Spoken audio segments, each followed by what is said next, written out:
outcome. Incineration, chemical oxidation, bioremediation, physical separation, and stabilization and solidification are some of the most common methods of treating chemical waste. Choosing the appropriate treatment method for a specific type of chemical waste requires careful consideration of the risks and benefits of each method. Incineration is a process that involves burning chemical waste at high temperatures, typically between 700 and 1200 degrees C. The process converts the waste into ash, gases, and heat. Incineration is an effective method of treating chemical waste because it can destroy organic compounds, including hazardous chemicals and pathogens, and reduce the volume of waste. Incineration can be carried out using different types of incinerators, such as rotary kiln incinerators, fluidized bed incinerators, and multiple hearth incinerators. The choice of incinerator depends on the type of waste being treated and the desired outcome of the treatment. The incineration process involves several stages. Pre-treatment: chemical waste is first sorted and screened to remove any non-combustible materials, such as metals and glass. The waste is then shredded into smaller pieces to improve the combustion process.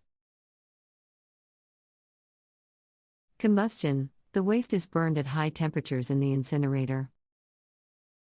The heat generated by the combustion process is used to maintain the high temperature and is often used to generate electricity. Air pollution control: the gases produced during combustion contain pollutants, such as sulfur dioxide, nitrogen oxides, and particulate matter. Air pollution control devices, such as scrubbers, electrostatic precipitators, and fabric filters, are used to remove these pollutants before they are released into the atmosphere. Ash handling: the ash that remains after combustion is removed from the incinerator and disposed of in a landfill or used in construction materials. Incineration has several advantages as a method of treating chemical waste. It can destroy hazardous chemicals and pathogens, reduce the volume of waste, and recover energy. Incineration can also be carried out on a large scale, making it suitable for treating large quantities of chemical waste. However, incineration also has several disadvantages. It requires a significant amount of energy to maintain high temperatures and can release toxic gases, such as dioxins and furans, which can be harmful to human health and the environment. Incineration can also produce ash that contains hazardous chemicals, which must be disposed of properly.